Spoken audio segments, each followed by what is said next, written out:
Друзья, всем привет! Сегодня я к вам с не совсем обычным тортом. Давайте приготовим блинный торт. Скоро Масленица, многие будут готовить блины, а это отличная, на мой взгляд, идея подать блины празднично и нестандартно. Я подобрала очень вкусное сочетание. Блинчики будут шоколадными, крем будет легким сливочным и дополнит все это яркая малиновая нотка. Получается очень вкусно, красиво, празднично и необычно. А если вы любите блинчики и часто их готовите, то это классная идея их разнообразить. Ну что, идем готовить? Итак, нам понадобятся самые простые стандартные продукты для блинов. В первую очередь к просеянной муке мы добавим просеянный какао. Я всегда использую в своих рецептах алкализованный какао. Перемешаем венчиком какао с мукой, чтобы хорошо объединились, пока уберем в сторону. В отдельной емкости к яйцам нам нужно добавить сахар и щепотку соли и венчиком все хорошенько взболтать. К яйцам добавляем половину молока, молоко комнатной температуры и также при помощи венчика массу хорошо перемешиваем. И теперь будем сюда добавлять сухие ингредиенты в несколько этапов, примерно в 2-3 этапа. И также каждый раз венчиком хорошо перемешивать.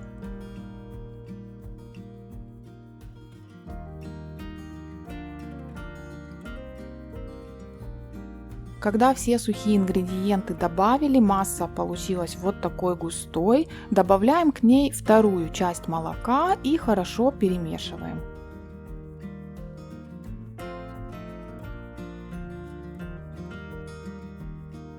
И в самом конце нам осталось добавить растительное масло без запаха и также перемешать. Нам нужно, чтобы получилось полностью однородное тесто без комочков, но если остаются вот такие мелкие комочки, то можно пробить тесто блендером. Когда у меня большой объем, то я пользуюсь блендером. Либо вот так пропустить тесто через сито. И в результате получается вот такое однородное тесто. И теперь выпекаем наши блинчики. Выпекаем на хорошо раскаленной сковороде. Самый первый блинчик, тот, который всегда комом, я испекла за кадром. Сковородку смазала единожды одной каплей растительного масла перед самым первым блинчиком. Распределила кисточкой. И далее до конца выпечки блинов я сковороду ни разу маслом не смазывала, выпекала на сухой сковороде. Диаметр сковороды у меня 20 сантиметров. Во время выпечки блинчики могут пузыриться и будет стоять классный шоколадный запах. Из этой порции теста блинчиков на мой торт в итоге мне не хватило. Я приготовила еще одну такую же порцию теста. И после сборки тортика несколько блинчиков осталось. Но количество блинов для торта будет зависеть от диаметра торта, который вы будете делать, от высоты, которой вы хотите, поэтому вам может хватить и одной порции теста.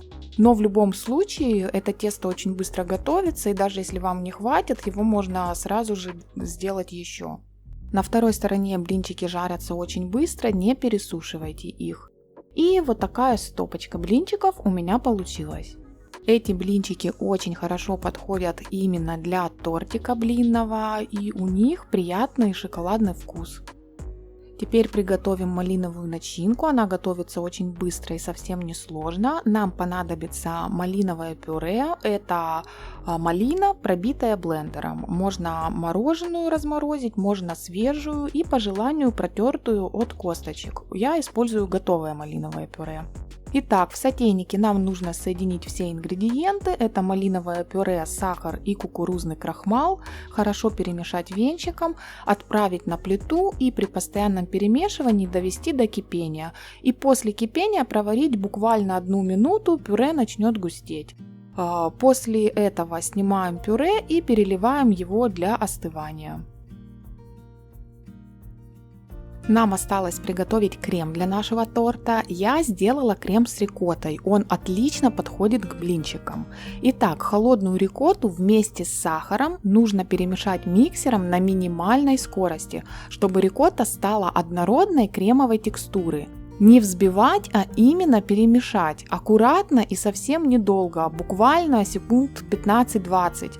Вот такой в результате она должна получиться. Отдельно нужно взбить очень хорошо охлажденные сливки до густого состояния, практически до стойких пиков, но оставить небольшой запас для их объединения с рикоттой. У меня на канале есть рецепт пирожных со взбитыми сливками, там я очень подробно рассказываю, как их правильно взбивать. Если для вас важна эта информация, то посмотрите этот рецепт, ссылку я оставлю в описании под видео.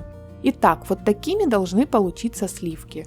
И теперь объединяем их с рикоттой. Сначала аккуратно перемешиваем массы лопаткой и затем буквально несколько секунд на минимальной скорости миксера объединяем крем.